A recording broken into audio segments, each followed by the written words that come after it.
Welcome to episode 143 of the Road is Dead podcast. I'm your host, Rob Curtis, here in the studio with Leah Sanda. And joining us remotely, Tim Strelecki, as always. So, hello, everybody. We are here. It is September something. 18th. 18th. Wow. It is 18th. Man, this crap's going by a lot of fast. birthdays today. Yeah. Hey, birthday shout out to the man, Mr. Kenneth LeBay. Also, Skylar Schneider. Yes, Sam Schneider. Sam Schneider. Yeah. Sorry. Wrong Schneider. It's Sam Schneider's birthday as well. Samantha Schneider, who I believe is currently expecting her second child. She already had. Her second? Yes. Oh, I didn't know that. They do a good job of keeping that private. She actually came out and raced very shortly after having her second child at Toad. She showed up in a couple races. Cool. Yeah. So she's still back at it. Best of luck to them. Yeah. And Skylar, ever the doting aunt. So that's good news. Do we have any more good news? It's a tough time in the cycling world and the world in general.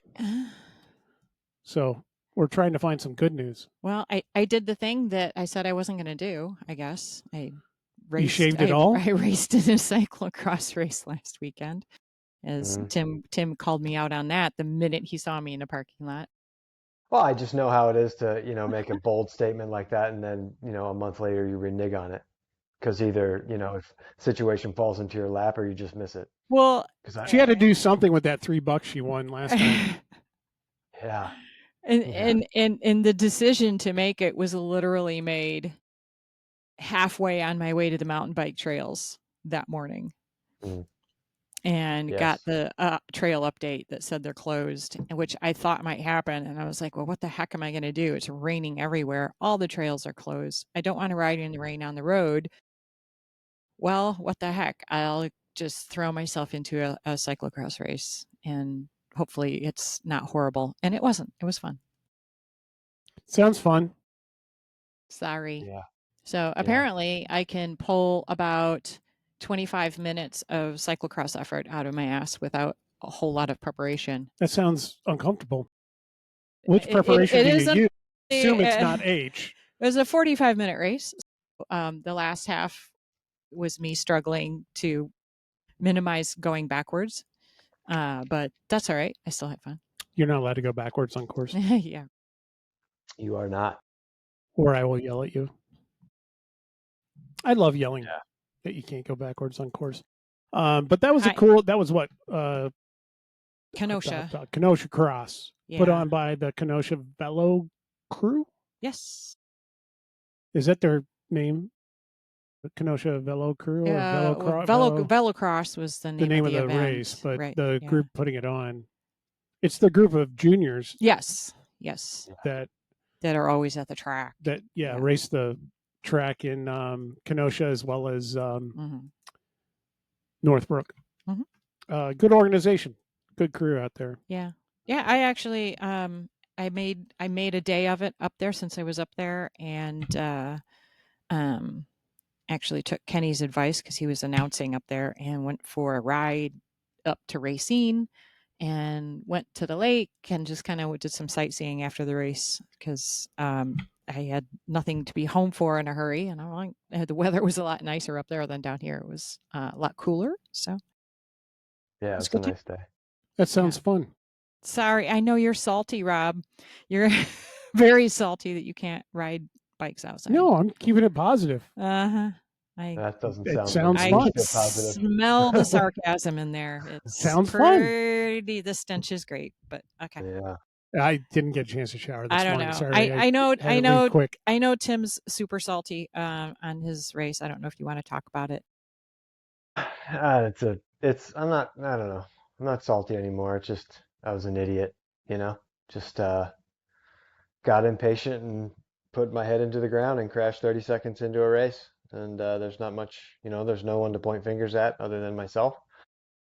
Stupid rookie mistake, and just let the race get in my brain at a point that it shouldn't have, and got impatient, tried to make a pass around somebody, burped my front tire, put my head into the ground, blew my chain off, flattened my front tire, took a country long mile run to the pits and finished the race. Nothing to report other than that, get a good training day, get a good training day out of it, and show the kids that you never give up. Yeah. I mentioned this to you the other day when he came in, but I think it's worth talking about on here.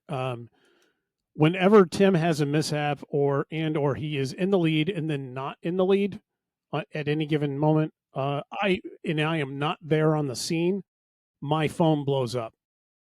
So I start getting texts. It's like you're my dad.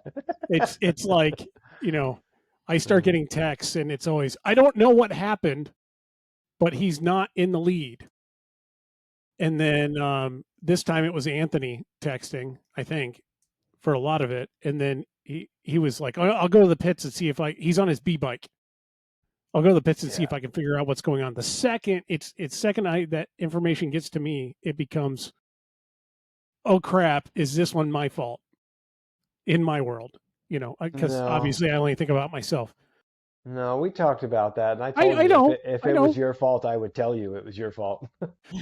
but I know that there's been instances in the past where it's been my fault, and you don't tell me, and you like wait. What? I can't think of anything off the top of my head, but I know that there's something, like there's been an instance where you're like unhappy about something, and then you don't talk to me about it because you don't want to get pissed about it. So that's right. Yeah, that sounds like me, because I'll fly off the fucking handle. Right. So that's where I sit there, and because I've told you many times that you remind me a lot of Mr. Wayne Simon. I have the utmost respect for Wayne Simon, but he used to do the same thing. He went a good year to maybe 2 years with a very large personal grudge against me and didn't talk to me about it. And then when we finally talked about it, he realized it was a complete misunderstanding. And was like, oh, and then was like, 2 seconds later was like, so how's cross coming? So it's like, I get it. So I'm sitting there when I get that information where I'm like, okay, he's no longer in the race, and or he's way far back, or he's not in the lead. Hey, I'm going to go to the pits and see what's going on. And then I got a picture of a burp tire with grass sticking out. And I was didn't realize how much grass was in there. I was like, well, that could be anything, I mean, there's a whole, and the worst part about that situation for me, again, meaningless to what's going on with you, but the worst part about that situation for me is I get to sit there and go, it's not like Tim sits there with his phone in his hand, ready to answer texts the second that they come up. So even if I text him and go, hey, how'd it go? When I know that there was a problem, and really, I'm just waiting for him to tell me in his own words at the time that he's ready to do it. Yeah. I know that I'm probably not going to know anything until at least towards the end of the day. He's like a nervous parent, Tim. Yeah. Oh, yeah. Or like, oh my or God, I'm oh my not God, going to oh my hear God. anything until like the following Monday or whatever. And I'll get a text. Hey, are you at the shop? Do you have time for me to swing up? And it's like, all right, I know something's going on. So yeah, no, I mean, I don't think in the heat of the moment, if something went wrong, and if it did turn out to be something like, as you say, it was your fault, I probably would be angry. But in the hindsight, it's like, well, if you knew how to work on your own bikes, you wouldn't have to put this in someone else's hands, and then I wouldn't have to be mad at you. So it would like quickly diminish itself. It would like extinguish the flame. But in the heat of the moment, I probably would have thrown my fucking bike in the woods and cursed you out. Oh, I'm sure. Yeah. And then stormed to the car and cried. Then like I would a call you baby. PJ, because that's what PJ did. He threw his bike in the middle of the woods. No, it was just, it was just one of those things where it's completely 100% my fault. And I just rushed things. I was impatient and I was frustrated with the people that were around me. They did nothing wrong.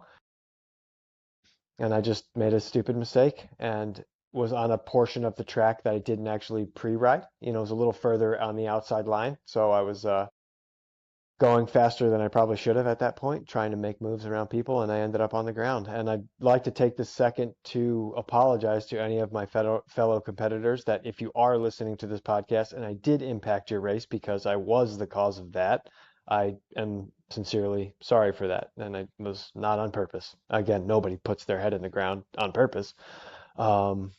So yeah, it's a shitty thing, but it's, you race for so long and you know all these things, but sometimes you just get caught up in it and forget it, and shit happens. Speaking of heads in the ground, how is yours? It's better. It's better. When I immediately got up, I was like, I wasn't dizzy and I didn't have like ringing in the ears. My vision was clear. And I was like, all right. And I looked down and I was like, oh, this is a big problem. And I got to the pit and started riding, and everything was, I wasn't like, I wasn't foggy per se, but I was like, I didn't feel Oh, you 100%. got your But bell rung. Yeah.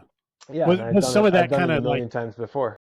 would you categorize that as a feeling more of kind of attributable to shock No, or that was straight up going, your hands are still on your bars. Oh, you're upside down. Your head is smashed into the ground. Like I felt my head hit the ground, and I'm like, every time I do that, I'm like, immediately, if I'm not knocked out, when my head is making contact with the ground, the first thoughts going to my head is your head's on the ground. yeah. And then I got up Yeah. and I knew everything. I have like every time that it happens, I have like a little protocol that I put myself through. And I went through that protocol as I was making my way to the pit, and I was coherent. I knew names and addresses and birthdays and all these other things that I have a tendency to ramble off when I have when that happens. And it was all clear. So I proceeded. Yeah. And Yeah. then, Sunday, the rest of Sunday and the drive home was like, it wasn't bad. Monday, I woke up, I was a little foggy. And then Tuesday, I did a good hard run to kind of like see if my brain was rattling around. And it was fine. So I'm good. I feel better. Yeah. It's just, there's not too many more times where as an older athlete, you can get away with that. And that's what's scary. Amongst I the hear other you. dozens of times in my younger years that I've planted my fucking head into the ground. You know what's interesting is along those lines with my rib thing, my thought, because I had rib trouble earlier in the year because of that carnival ride I was on, I was actually thinking coming into the season, hey, it seems like at the beginning of every cross season, not everyone, but on quite a few of them, I've busted a rib. And Yeah. I'm like, I started thinking, is there anything I can do to, you know, improve my either bone density or my,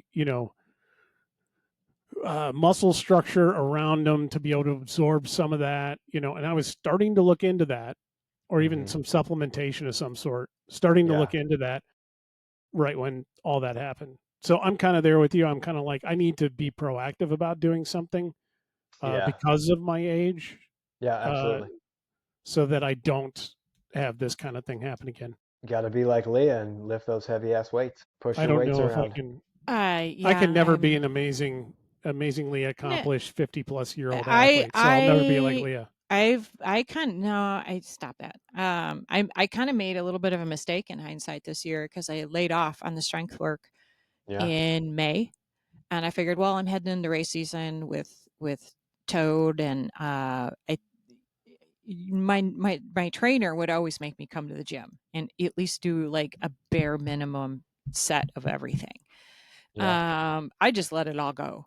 But the problem Hmm. with not lifting is I'm not doing the 30 to 40 minutes of prehab exercises that I do before I strength train. And that was a huge mistake because I didn't Yeah. do any of that all summer. And now I'm sitting here, I'm going to physical therapy because my hip's been killing me. Yeah. Now, granted, my hip's been a problem since the beginning of the year. But I started having a lot of ankle issues. And I've never had ankle like Achilles, like the Yeah. side, like ankle tendons and all that. I'm like, where is this all coming from? And then I realized my strength training program is a lot of me barefoot standing on one foot balancing while I lift heavy things. And I haven't done that stuff Hmm. for months. And I hit menopause, which tendon issues apparently I just have learned this year are a major thing that you deal Hmm. with, Yep. from the increase in cortisol and the decrease in estrogen and all of that, becomes a little bit an issue. You're gonna So get a lot more I'm flared up. yeah, so I have a plan. I'm trying, I'm doing PT twice a week. and trying to be diligent about my mobility work. And as soon as PT is over, which I think is next week is the end, then I'm really going to start pushing a regular strength program. And instead of doing it twice a week, I'm thinking about doing a short session 4 times a week so that I'm always doing those prehab stuff, 3 to 4 times a week. And then just a really short strength. Like I'll just do upper body one day. So it's just like 15 minutes. Yeah. And that way 15 I'm to not 20 minutes. that way it's not like 90 minutes twice a week. It's going to be more like 45 minutes 4 times a week. So I'm getting the prehab stuff done more frequently, which I think is going to be super important. Yeah. Something Absolutely. tells me I really should have listened to what you just said. Yeah. Oh yeah. I mean, it's it's important as you age. It absolutely is important. I took it for granted for all those, those 15 years where, my 9 to 5 was lifting heavy shit for 10 hours.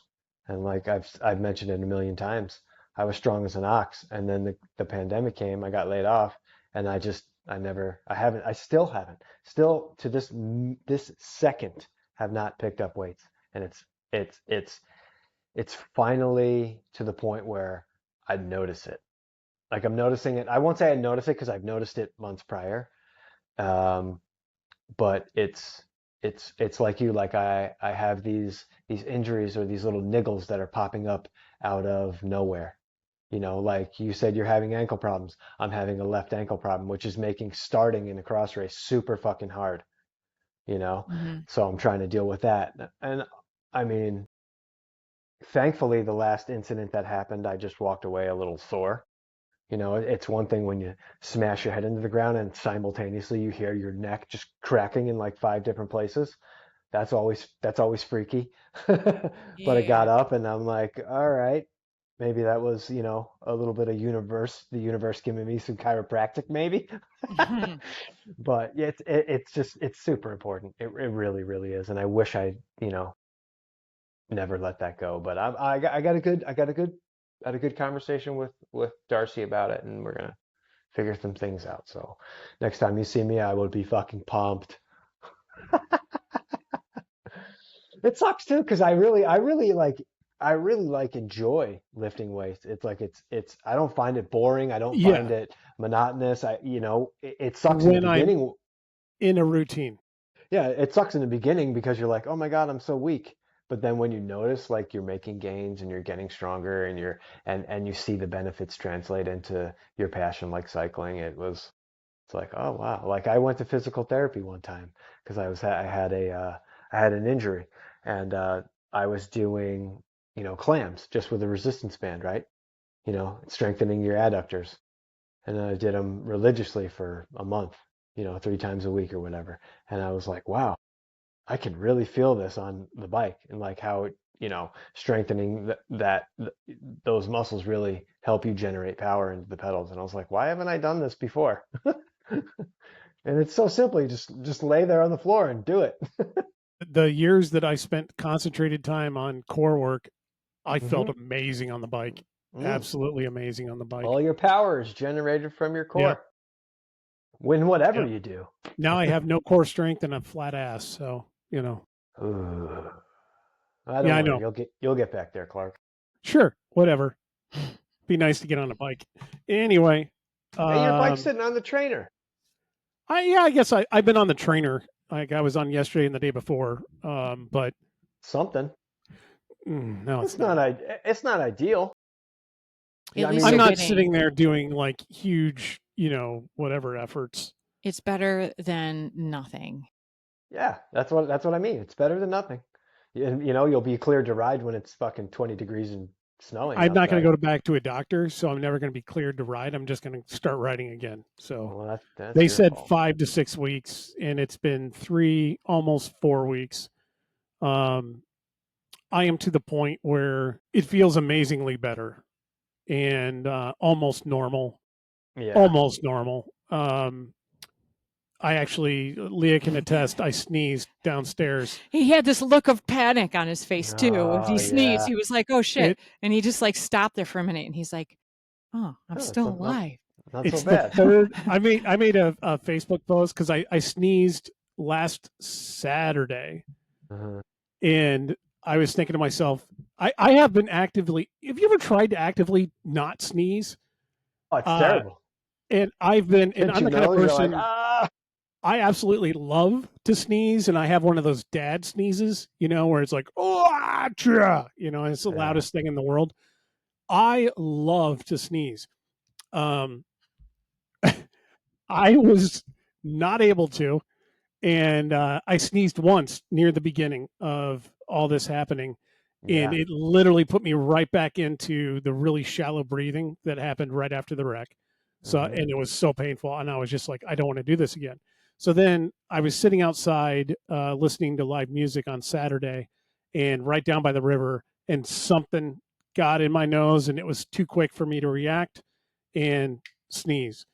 And I got to tell you, I was kind of like, oh crap, because I was feeling pretty good about all this. And then that happened, and it was like, no, I'm in immense pain still. It wasn't as bad. I was definitely way better than it was the first time. But I was like, yeah, I put a post on Facebook because I was like, hey, don't you hate it when you. And the reaction to that has been, oh my God, you broke your ribs. So apparently I did not make a big deal about it outside of talking to whoever's listening to this. Mm. Um, So I've been feeling better. I've been That's just good. taking, 2 Advil a day in the morning and then 2 Advil at night, and that's it. So not even doing my 4 every 8 hours that I was doing. Um, and hell, at one point I was doing, 4 Advil and then, 2 Tylenol, like offset by 4 Mm-hmm. hours or whatever. The whole regime just to be able to breathe and stand. Yeah. Um, So now I mean, like I didn't take any this morning. I took some last night, but I didn't take any this morning, and I'm actually feeling all right. She saw me sneeze, and I didn't go through the roof. So, and sleeping, I was able to actually, change positions more than once during the night, Mm-hmm. and Yeah. it didn't kill me. And I That's good. braced for laying down, and it didn't hurt. So I was like, oh, well, can't be too bad. So I'm healing. So I feel like I'm going to be getting on the bike semi soon, but whatever. Even when bracing for laying down, you got your hands by your sides. Oh That's yeah, just a natural it's habit, just huh? yeah. Nope. Oh, broken ribs. Well, On the bed. we found the what did I call it? The fat turtle Fat turtle. picture.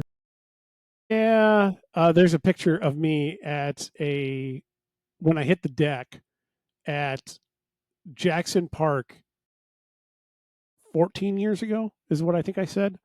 It was a rainy, slick Jackson Park, and so last week coming up to relay cross, people on the team were in the chat saying, "Hey, it might be raining." Over there at the park, and they were discussing which treads to use. And I just wanted to say, hey, I've raced over there when it's been raining and wet, and it's deceptively slick because that mud over there is like, it's like clay, and it just, when it gets wet, it's slick. And I said, to the point where there's a picture of me somewhere on my back looking like a turtle in distress. Like I can't get up. And I searched for it and I found it. I'll make it the cover for this podcast. But if you look at Yeah. that, we were both looking at it not that long ago today, and my hands are still on the bars even though I'm on the ground, and I still have my elbows like kind of tucked in. It's just my natural reaction. It's 14 years Mm-hmm. later and I'm still doing the same thing. Yeah. So I think Yeah. that's programming I can't fix, unfortunately. Because it would be great if I just threw the bike and just went limp, but I don't see that happening. Tuck and roll. Tuck and roll.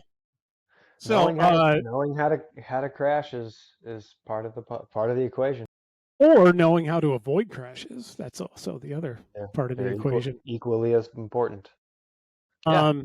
I did want to hit. We did get an email after the last podcast. We've gotten a few, but this is one that I said we discuss. But I'm not sure how to pronounce the actual organization's name. I don't know, but phonetically it's Gelbrook. Bruca? Bruca? I think it's Gelbrook. Gelbrook? Pronounced Gelbrook. Okay, so they sent an email. Hello, Road is Dead folks. I listened to the last podcast about the start of the cross season and caught your mentions of the brutality of Hill Bill. So this is the group that put on Hill Bill. While I won't disagree, I also can't help but think that there should still be opportunities for such challenges in the American calendar. Over the 3 years that we developed and ran Hill Bill, I had a vision of working towards a race that could rival something on the European calendar, something akin to the staggering hills of Holst. But even so, I chatted with a racer who had done both, and they said that Hill Bill was easier than most courses in Europe. Related, CX Airs recently released their Pro CX Rider Survey, and two pieces stuck out to me, suggesting harder and hillier is the way to go. Number one, the Trek Factory Hill was the number one feature, voted the number one feature. And two, folks were asking for, quote, harder courses plus real UCI sections. All this to say, I'm wondering if we shouldn't be pushing for more of our courses to demand more of us and better prepare our domestic riders to endure the European race season and the Olympics or whatever. Unfortunately, Hill Bill met its early demise due to a few different challenges, venue conflicts, funding, among other things. But I still think about what it could have developed into if given the proper time, resources, and promotion. It might make for an interesting podcast discussion if you or the gang had other thoughts. Let me know. This is Mr. Jason McDowell, the race director for Hill Bill. So I know we've discussed this kind of off and on over the years on this podcast, but we've also had side discussions on this. I know where you stand, Tim, and that's that we need to make our courses way more challenging, that the courses here in Chicago are way too easy across the board. Yeah, I don't think it's, sorry to interrupt, but I don't think it's just here in Chicago. I think it's nationwide. I would agree for the most part. We just don't have the topography I think, or the land available to us that could make for more difficult track. I think, in my opinion, I think that some Wisconsin courses have enough topography that they actually have some features that they have worked in that I would consider to be a step above at least what we see in our series here. Are they UCI level? No. The flattest Wisconsin course is leaps and bounds above anything we have here. Yeah. Thanks, glaciers. Yeah. The one thing though so I have phrased it. If you've listened to the podcast, you've heard me say this before, but I've phrased it this way. The first time I ever went to a real UCI course, I was just shocked and stunned. I was sitting there going, this is way above my pay grade. I do not have the skills to ride this. Granted, I just rode it because there's only one way to learn, in my opinion. So I just went out and I rode them and I raced them. The first one was up in Sun Prairie. Even that wasn't that bad, but there were some features there in Sun Prairie that made me go, oh, okay, this is what a real course is like. And then the one that really kind of smacked me in my face was Eva Bamman Park down in Louisville, racing the UCI races that they had there and the USGP that they had there for quite a few years in the run up to having Worlds there. Getting to race on that Worlds course, that was interesting. Well, that was a thought I had the first time I showed up for Jingle Cross. Oh, I was completely in over my head. I had no idea how to ride down Mount Crumpet. And I watched people do it over and over. And I became absolutely determined to figure that out. And fortunately, I went to a cyclocross training camp out in Colorado. And Jeremy Powers was actually helping run it. And I specifically said, I need to learn how to do off-camera turns. And so we worked on it a lot. And then the next time I went there, I flew down that hill so fast, it was my competitive advantage. But to learn that and have that opportunity, I mean, how many courses do you have that present you with something like that? That's an interesting point when it comes to cyclocross, and you guys can disagree with this, but when it comes to cyclocross, in my opinion, it is one of the few disciplines that we have where, how like in road, you set yourself apart by climbing, and descending is pointless because everyone's going to be with you. I would say almost the opposite is true in cyclocross. It seems like with climbing, most people are pretty close to each other, at least where they're at. And then it's descending that seems to make more of a difference because it's more skills based. You can disagree with me or not. I think it's all it's all relative. I think, you are spot on when you're saying if you have the skills and the ability to descend fast on a technical descent. I think on either road or cyclocross, off road more so than on road. On road, you just have to, in my opinion, you just Just have sit to in. have big balls. You just have to have Yes. big balls to just go for it. And there's a certain Or lots of courage for those that don't have balls. there's 24 maybe in the current crop of the Peloton, worldwide Peloton, that possess that skill set to like not be wholeheartedly afraid.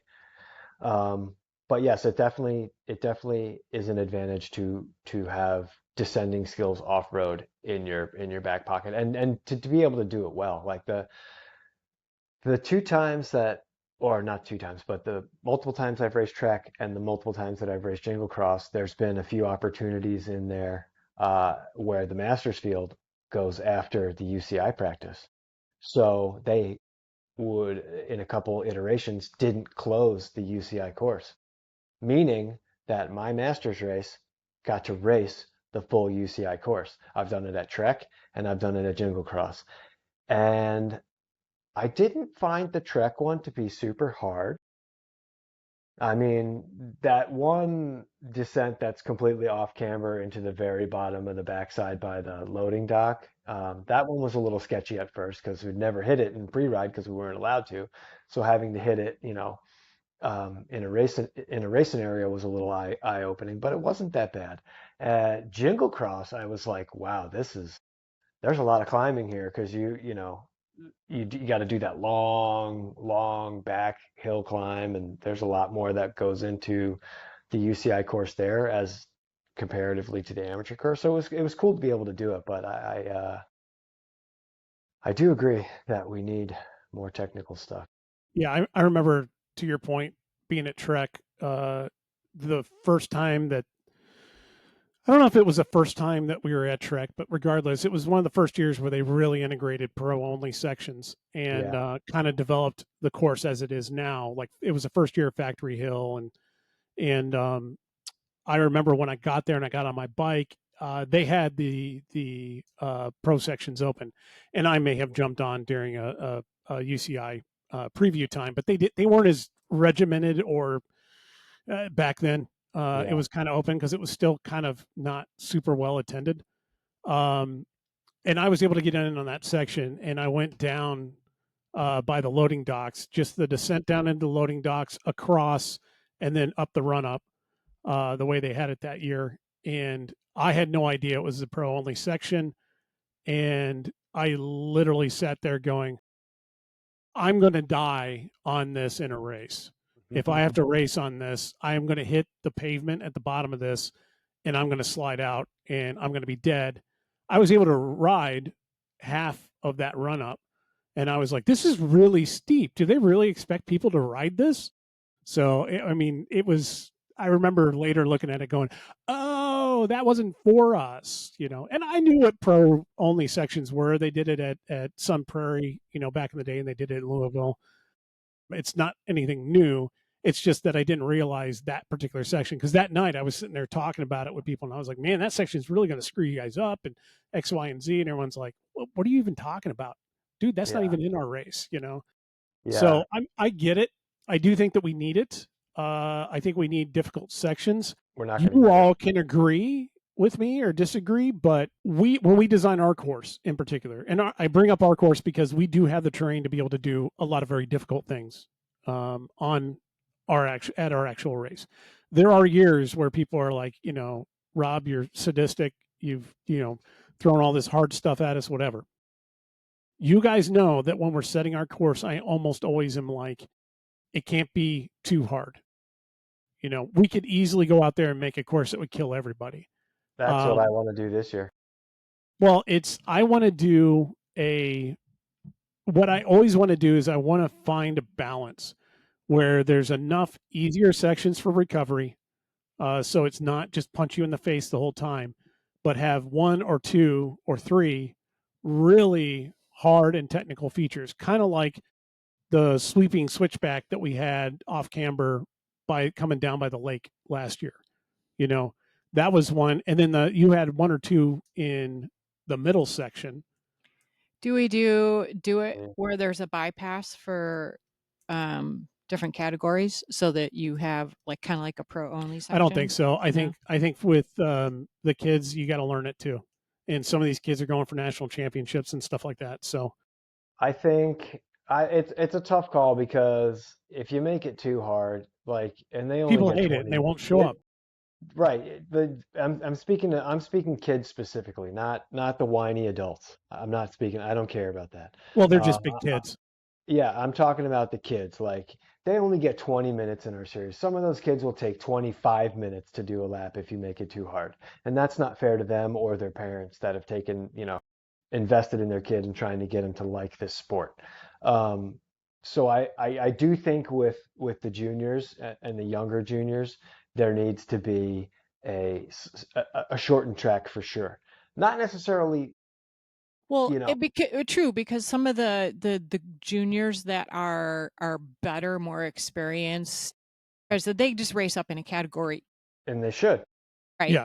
Or they do the junior and then they do that. So when we've oftentimes had a junior cutoff for our courses. I think we even did it last year. Because for a short for a race that's going to have truly like 9-10-year-olds in it, we don't need to be putting them on a jingle cross style course. That would be insane. What is the CCC? Is it 9 to 14, and that's like the oldest juniors, right? There's no 15, 16. Oh yeah, there's 15 to 18. There's 9 to 14. They race with women's masters in single speed, I think, or not women's masters, single speed. Yes, the 15, 16, 17, 18. Yeah, 15 to 18 juniors need to be full course. Yeah, they do the full course. Yeah. Okay. Yeah. And they should. I agree. I mean, because those guys can handle it better than I can. I would really like to make our track hard this year. Hard. I don't disagree, but for those of you listening who are considering coming out to our race and this particular sentiment from Tim makes you nervous, let me assure you that there will be enough recovery in between, and this will be a growing and learning experience. That's my disclaimer. I mean, as something like are you just there to turn laps and party with your friends, or are you there to race bike and get better? No, I know it's 50-50, but come on. Yeah. It's called bike racing, not bike partying. Yeah. No, I would say World Championships. I would even go as far as to say that the people that make the trek out to Woodstock are there to bike race. Yeah. We get quite a few Wisconsin people that come down for it's that. It's not an easy venue. It's the hardest one in the series, straight up. And I'm not being biased. I've raced them all. It is hands down, topographically, the hardest one in the series. I think it's the hardest and most interesting. It can be the hardest and most interesting. Yeah, there are also ways for us to make it super easy. Oh yeah, absolutely. It's hard when it's dry. Throw in the weather. Yeah. And it's proper hard. There's a few years where it's been like, dude, 2018 was like, it rained hard. It was so hard. It was so hard, but it was like one of those ones where you were happy to be done, but like happy that you survived too. Yeah. And I raced it last year, so all that comment of, Rob, you don't even race these goes out the window. So I do. All right. So that's, but in general, I think we all are in agreement that the general courses need to be harder. At the same time, I do think that there are some courses, I think that there's a natural flow to the CCC, which I do like. And that's that we start with very simple courses and then it progressively gets harder as you move through the season, or it should. And it generally kind of does that, because let's think. You got Glenwood Academy, which is it's an athletic course. Some people would say, oh, it's an FTP test. There's one or two interesting features, that are test. Yeah, it's an exercise in being able to turn your bike. Yes, is what it is. It's worth going and doing, but it's something that an entry level racer can absolutely toe the line for and go out and do and should. Yeah. The next one being Triple X this year. They are going to be at Big Marsh, it appears. So I've never been out at Big Marsh. believe it or not, after all these years. I was always told that there's not enough parking there to have a race. But, Triple X got pushed out of every other venue. So this is one where it's like, here's a venue that's still, kind of in the city, which is a little bit of their mandate, is to put on races within the city. So, it is what it is. That I'm assuming, I know there's interesting features there, and I'm sure you can put on a really good race there. And they've put a lot of work in and developed that venue. I don't know anything about it. I assume it's still going to be on that, very, very embracing of all abilities level. Then you go up to, what's the third one? Is it Bartlett? Well, Bartlett, which is now going to be in Sycamore, and I don't know the hell anything knows what that's going to be like. And they're doing 2 days, correct? Yeah, they're doing 2 days of racing, but it's not 2 days in series. Correct. One day is day one is ABR. So instead of USA Cycling, to keep costs down. Hopefully no one gets hurt. I went around with Jim on that one to seek it out and gave my 2 cents to the series that there's enough property and terrain there that you can have a race there. And meet like our requirements in terms of the length of the course, and that there's the appropriate start grid area, that you have a run out for different areas. There's places for people to get in and out. There's plenty of parking, all that kind of stuff. It's there. And like I said, I don't know if I've said it on here, but I've told you guys in person, if it rains, there's going to have to be a lot of last minute changes to that course. It is a dirt racetrack. If people don't understand what it is, that is what that speedway is. And they do dirt track racing and smash them up derbies and all that kind of stuff. So there's all sorts of, however many years, 60 years of, little bits and bobs off of cars that have gotten wrecked while racing there, that are dug into dirt in all sorts of places. So don't bring your tubulars. And the course, if we end up on the race course, which if it's going to be semi-dry, we will, because they do monster truck rallies in there as well too.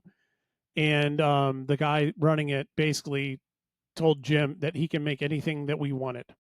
And all he needs to know is whether or not we want a wrecked car on the inside of the dirt mounds, or if it's just the dirt mound and we want the car on top for riders to go over the car. You cannot do that. So at the time, Anthony was there, and Anthony thankfully said, I would like to remind you that I disagree with obstacles for obstacle's sake, insanity for insanity's sake. It needs to be an actual rideable, raceable feature. So there will be dirt mounds there, I'm sure. There's an existing like tabletop there that they run the cars up over for like a podium. When they win, they just like run them up, everybody applauds, and then they run it down and they go up to the actual podium. Yeah. That tabletop will be there, and it's dirt. But anyway, that dirt in particular, if it's wet, it's clay, heavily clay based, and it's got a lot of rubber and everything in it. So it sticks to everything. It is the stickiest peanut buttery clay mud that I've ever seen in my life. So maybe worth something to know. Don't start running now. It's too late. What's that? Starting your run training. Well, no, but even then, every step you will add like 15 pounds of mud to your shoes. Right. I mean, it will stop you in your tracks. But hopefully, don't bring the big old tires. Bring ones that have mud clearance. That's all I gotta say. Yeah. But we'll know more as we get closer to it. But that's going to be perceivably a more difficult track. After that, you have Campton. So Campton's Campton. It is definitely more difficult than the ones that came before it. Lots of elevation gain. Test. Yeah. A lot of elevation. And then us, obviously. But then, wheeling. Yeah. Well, but I still say that wheeling is more, it requires. Wheeling's deceiving. Yeah, it requires more skill than I think a lot of people think. I've never. You can definitely go out there and race it with little skill. I did race it last year. But it's not going to be as fun. Your lack of skill will be exposed in the back half. Yeah. Mm-hmm. It's approachable though. I mean, it's I wouldn't necessarily make it somebody's first cross race if there's the option, but they would be okay if it was. It's always funny. Every time I've been driving to that race, I'm going, why the hell am I going here? This place sucks. And then I like ride it and race it, and I'm like, that was actually really fun. It turns out, but for whatever reason, the little tweaks that they make with the property that they have end up being done well. My applause goes out to, I think a lot of the more recent influence has been coming from the Sasquatch Squadron, who have stepped in to help them, the wheeling guys, take care of the venue and get the race on. So my compliments to the Sasquatch Squadron for their help in doing that. They're a lot of talented riders over there that know how to ride off road. That is their main discipline. So yeah. Let's see. Out of that, there is Quarry. Well, but still staying on wheeling, I would say it's easier than our race. So that's where I'm at with the technical. So we've been doing this, and then I think we're going to do that. If by a little, Then you have Quarry. The thing that makes up. Oh yeah, go ahead. Quarry. Quarry, I think, is in my opinion, I think it's way more technical than wheeling. I don't know if it's more of an FTP test. I don't think it is. I think really the issue there is there's some technical areas and or technical things that can give you an advantage or screw you. I don't know. You guys can differ on that. Well, Tim, you won that one last year because of a lot of your BMX skill came into play there, don't you think? Yeah. Well, let's be honest. I think he's won every one of these. I'm not a one-trick pony. Like you could. I mean, I can do well. I've done. You're not. I've won Campton, which is an FTP test. Yeah. I've won on all of our tracks, and I'm not. That's not a flex. It's just reality. So well, yeah. I will say that yes, my background did play a part in my ability to get separation and continue it to grow. Right. Through the pump track section and things like that. So that helped. I don't know what it's going to look like this year with that being taken away. Yeah, I was going to mention. So I that's what I mean by it's more technical. I think that if you have good technical skills, you can create separations and or draw out your lead in certain areas. But to your point, those berms are gone to my knowledge, and that pump track is gone to my knowledge. Yeah. So I really don't know what more you can do. I need to scoot out. I have an appointment to get to. So sorry, guys. All right. Enjoy the rest of the podcast. Bye. Everybody. Thanks for being here. We'll probably wrap up here soon, but yeah. So I mean, after that is it Montrose? After that, so Montrose is Montrose. Hopefully, Montrose will occur without any problems or issues from the venue. I know that the practices that PJ puts on out there have drawn some attention more recently. Mm-hmm. And I know that there's been some discussion going back and forth between a few people.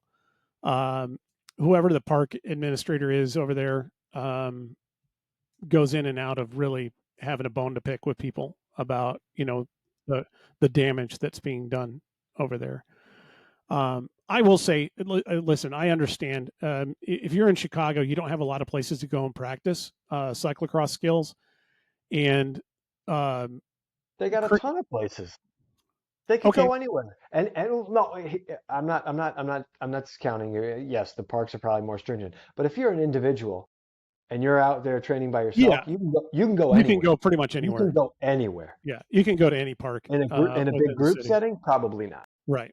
So I mean, I understand that they have that venue. It seems like a good venue, and they've got the ongoing popularity of having 50, 60, 70, 80 people showing up to do it. And that seems like a lot of fun, so I understand, I get that, but I got to tell you, any venue that has that number of people hitting it once a week for an entire an entire season, tears the hell out of it. It really does damage to that venue. So,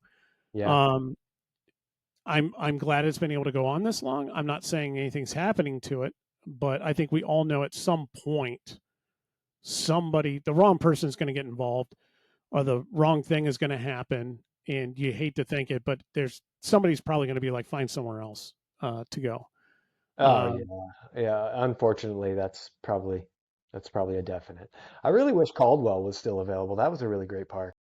Yeah, I mean, even Triple X was trying to get Schiller Schiller this was really season. good too. Yeah, I liked it. That was good. Um, they were trying to get Schiller this year, but they lost out on that permit. So it's becoming not becoming. It's been, but it's Yeah, increasingly difficult to yeah. impossible to get a permit. I remember To you saying which that. is crazy because in most of the places that are outside of the city, Hmm. we run it, and most places just don't care.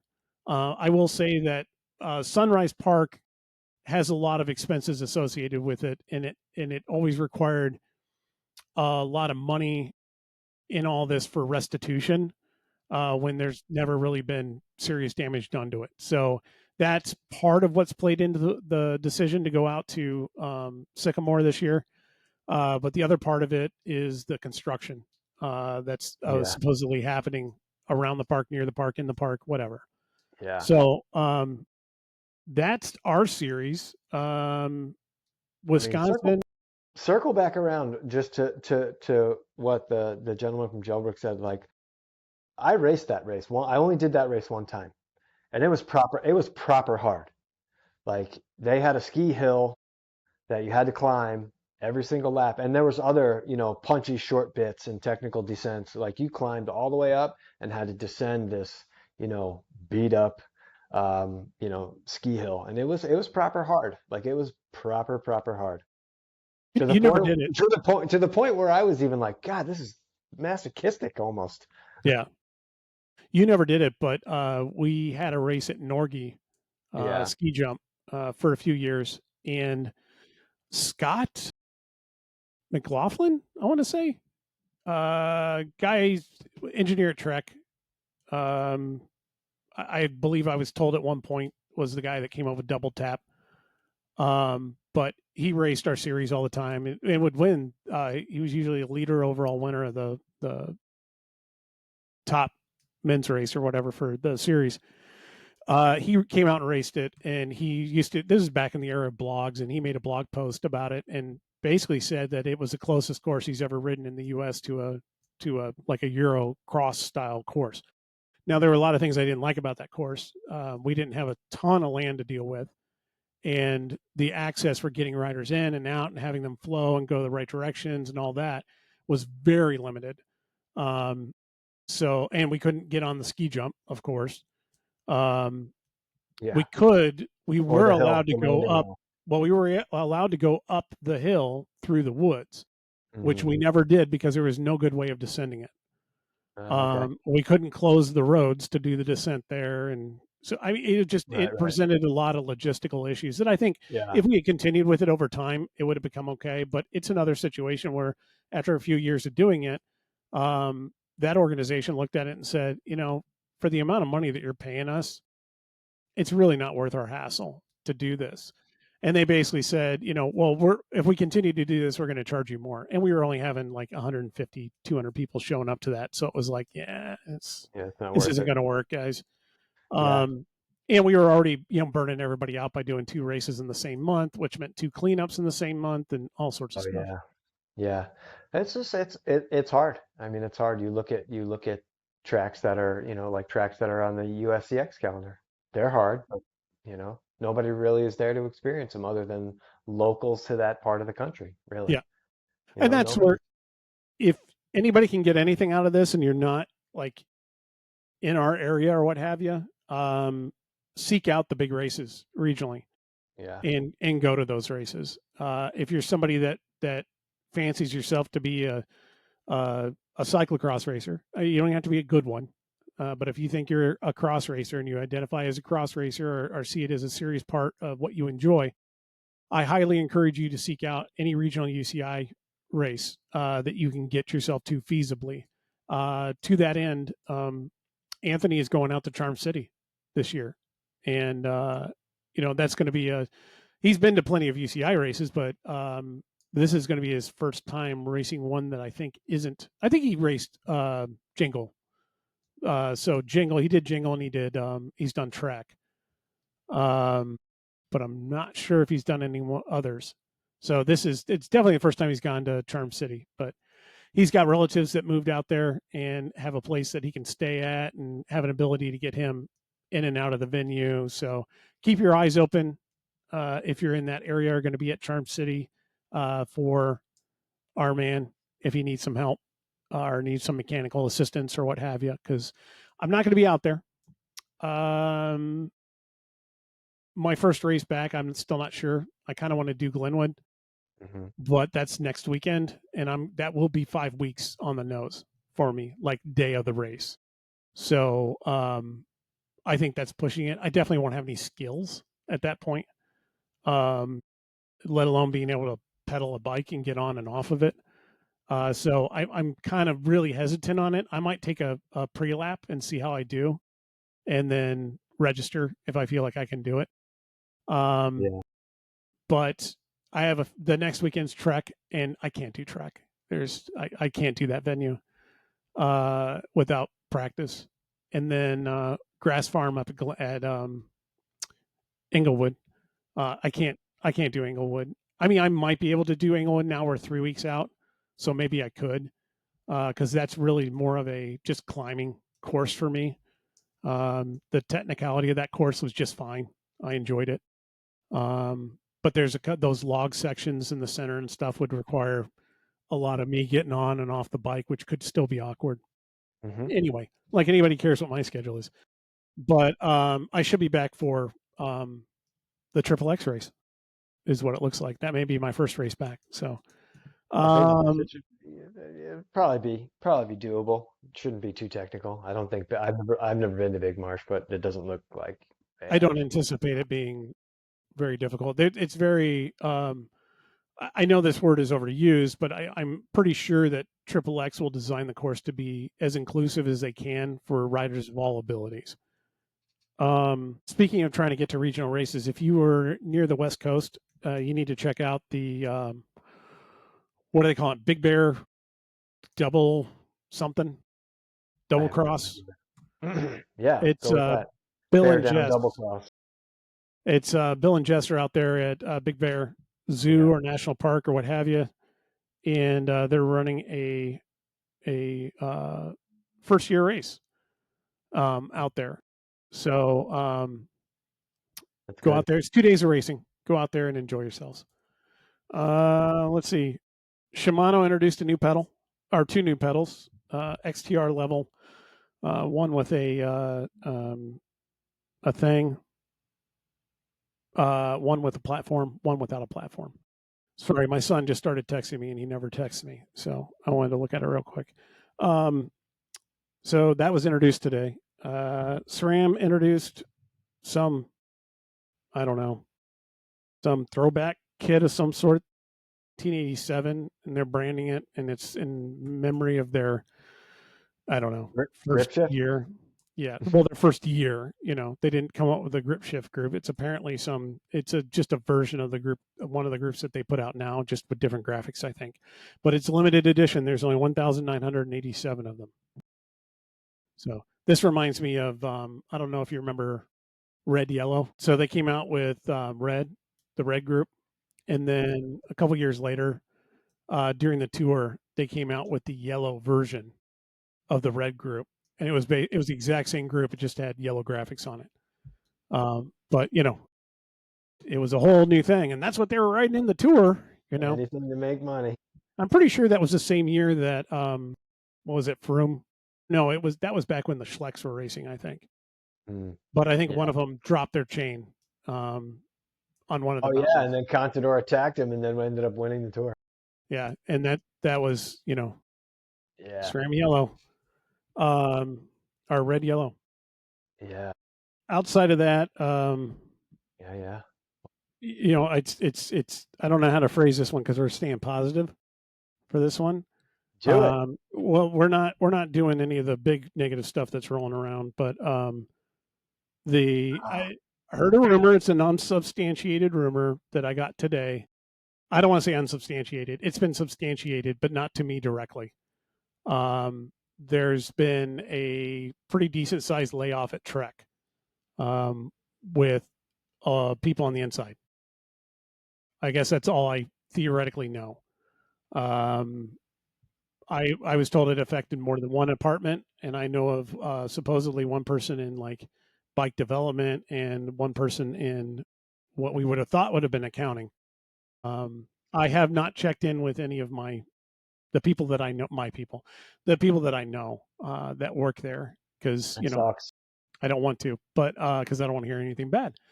But we do have Trek CX Cup coming up, and I can't help but think that might put a little damper on it. I don't know if I'm sure I said it on this podcast in the past, but I really respect all of my colleagues that work at Trek, and I think they do great work. And I always like being in that facility, and I think it's a really interesting facility and company. And I have mentioned this in the past. In the last maybe, I don't know, 5-6 years, something like that, it just pretty much every Trek employee I've ever seen seems to have this very dour look on their face pretty much at all times. So, and it's just not what you would expect if they were going into work every day like, oh my God, this is amazing, this is great, let's all be a part of this. I mean, it's a bad time to be in the bike industry. It's a bad time to be in any industry for the most part. I was going to say there's a ton of people going to work that aren't like that. Yeah, not just a Trek. So I mean, but it's a work, and I always chalked it up to like when I had a role as an engineer out in a town called St. Mary's, Ohio, which I thought was cool because it was helping my advancement and doing a bunch of other stuff, and it was one of our large factories. But that town had 14,000 people in it, and I lived there, bought a house there and everything. And it dawned on me after a year because I was starting to go, I don't think I want to be here. And as part of my job is I was always doing very risky things to challenge the norm. I was a quote unquote change agent. So corporate. Yeah, buried in the world corporate of lean manufacturing. So my job was to go out and basically question all the paradigms that everybody had for manufacturing, which usually makes you a lot of enemies very quickly. With what we call anchor draggers, and typically the anchor draggers are the people that are in the highest positions because they're the ones that got there by building those systems that you're now challenging. And it dawned on me that if I did a good job with what I was sent out there to do, I would probably lose my job. And I looked around and I went, there are only 14,000 people in this town, and every person that I meet says, "Oh, you're in the rich suburb. You're in the little rich development." And it was not. I mean, that house was white collar Curtis. That house was less than half of the price of the house that we ended up in here with. Yeah. And that's when I went, if I lost my job here, no one would buy the house. And not only that, there was one other factory or two other factories in town. And then the next closest factories, there were two more like 10 miles away.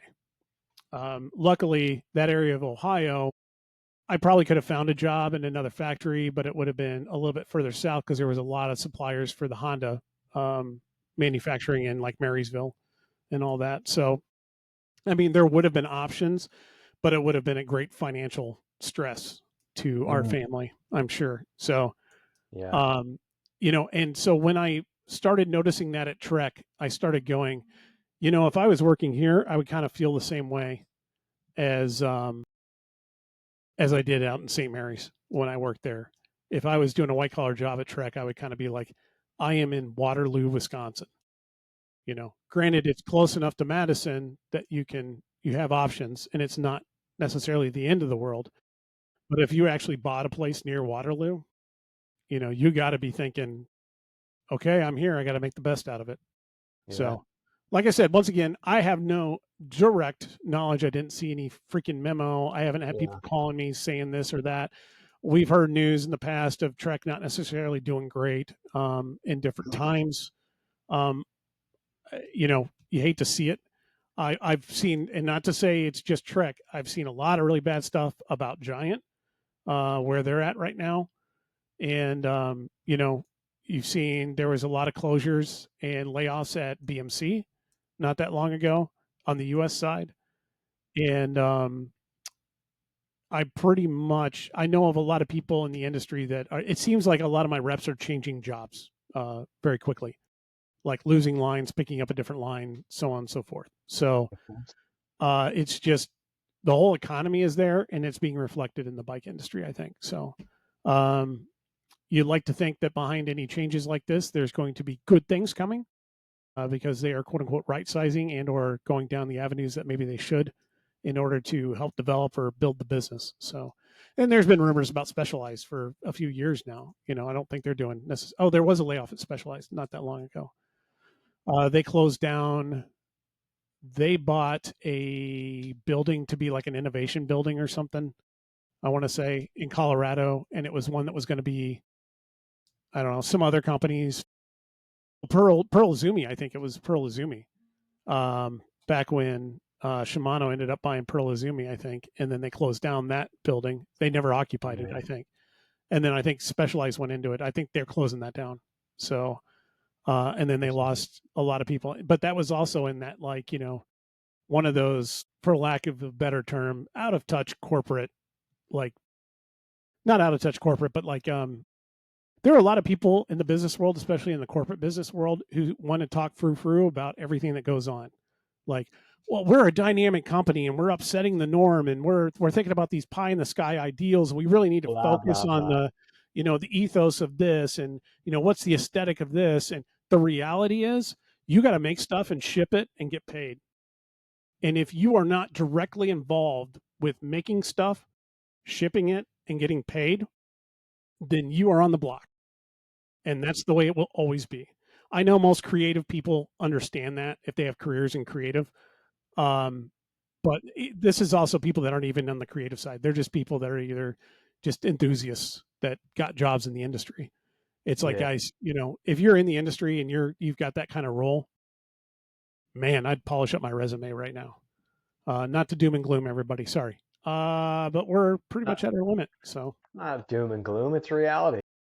It's reality, but it's a kind of thing that I think people listening to this podcast go to this podcast to try to avoid. Maybe, I don't know, but a lot of people think I'm a massively negative person, so maybe they come here to hear my negative opinions. If so, yeah, maybe. Who knows? Certain components suck, and certain components are great. You've been saying that for years. Yeah, see, that's nothing new. You're not giving people anything new. All right, so hopefully you guys are getting in with cross and getting ready for everything. Tread Savvy, obviously, we're just chugging along, shipping a lot of tires, but we still have a lot of tires on hand, and we are replenishing them, as needed. We do have tubulars. We have tubular glue on hand. I don't have it listed on the site yet, but if you need it, just call me, and we'll get you set up. You can always have us glue. You just got to get your wheels to us, and then we got to get it back to you. So if you're not in the area, this would not be the first time that people have shipped wheels to me, have me glue them, and then ship them back. So that has happened more than once.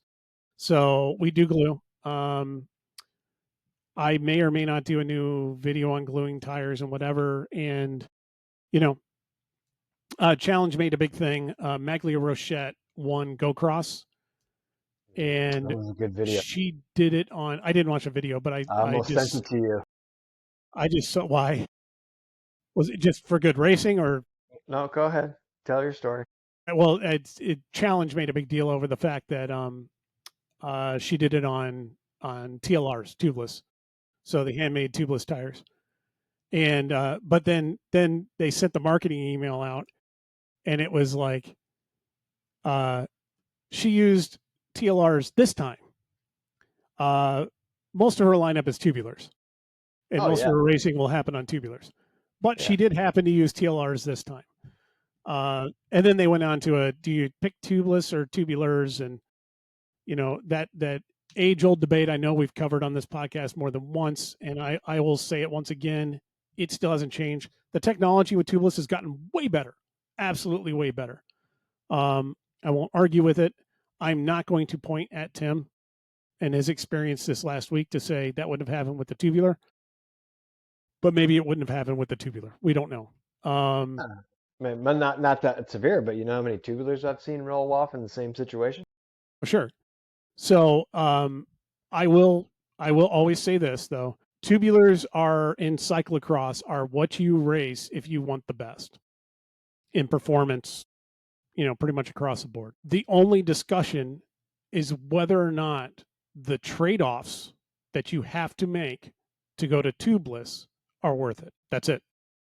And that's the way this discussion has been pretty much since day one. On the road now, a lot of people, there's a lot of data out there and everything else. There are some people that will say that, tubeless or outperform tubular on the road, whatever. And that's why tubular on the road is, for all intents and purposes, dead. But that does not exist for cyclocross. It is a different animal. So, that's the way I've always kind of looked at it. When people go, hey, should I do tubeless or tubular? It's like, if you want the best, you're going to be on tubular. If your reasons for not picking it outweigh the performance gains for you, then yeah, tubeless. I mean, it's better than it was. Absolutely better than it was. And we sell a lot of it and we use a lot of it. And but I will say I personally don't have any tubeless setups for cross currently, but I have the luxury of having multiple tubular sets. So, and I glue them. So, and I got a pile of tires I get to choose from. But we're running specials pretty much all the time out at treadsavvy.com. You can still use Grit20 right now as a code to get 20% off. If you're a new customer, there's also a thing at the top. It just says you can use this code for 18% if you forget the 20%. And I'm trying to put together sales for each day of the week. And I started with the Tuesday tubular sale, and I took, $5 or $8 off each tubular. I was going to do, I can't remember what the Wednesday one was, but it was something stupid. And then Thursday was going to be tubeless Thursday, but I did not get around to marking it down today. So the tubulars are still on sale. Tubeless is not on sale yet. And then Fridays for tomorrow, I'm going to end up doing a Flandrian Friday sale of some sort. So we'll do that. And those sales are in addition to your percentage offs. So, and then every now and then I'm throwing out a free shipping code and stuff like that you can add on to everything that's going on. The point of what I'm doing is to get you tires at a reasonable price so that you can get them. It's also for me to try to have the best inventory stance on challenge tires in the country. I'm not there now, I don't think. I'm sure some of the big guys have beat me on a couple of the more popular ones because they're more popular. But there are definitely some that I can tell you I will have the best inventory position on. Like Fangos. If you want a Fango, I'm the only one that's got them.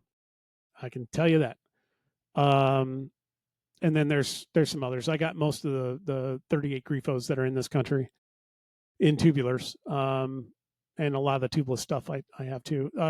Baby Limas 38s and TLR. Everybody wants them. They're on a boat somewhere or in a plane somewhere. So it's a while for everyone on that. Flandrians will be gone, at least on the TLR side. I've still got the team edition ones in stock on hand right now. But, even inside challenge, they've said, hey, we're going to be out of these. So if you want them, you better get them. You can get that at Tread Savvy, TreadSavvy.com, Tread Savvy. Check it out and get some tires. Obviously, you can also get your buttonhole chamois cream. You can add that one on to your order at Tread Savvy. Or you can go to your local shop, or you can get it on enzocyclingproducts.com.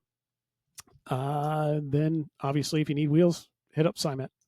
PSIMET. All right. If you have any input at all, give us some questions in email at roadisdead, all one word, roadisdead@gmail.com.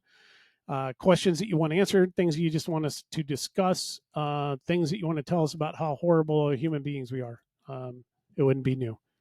Please give us something to talk about. Yeah. Please. I mean, we sit here every time and go, we have nothing to talk about. And then I look up, we're at 1 hour and 14. So. Well, that's mostly you. Not disagreeing. All right. No, you're not. Well, thank you everybody for joining us, and hopefully you're all out there enjoying your bicycle. And when it gets hard to ride, you're not sure you want to do it, or you're in your nice bed in the morning and your alarm goes off and you don't want to get up and go out and ride, just think of this. I can't ride my bike and I would trade places with you in a second. So that's your motivation. There you go. Who's going to use Rob Curtis's motivation? Anyway, thanks for joining us, and enjoy the ride. Adios.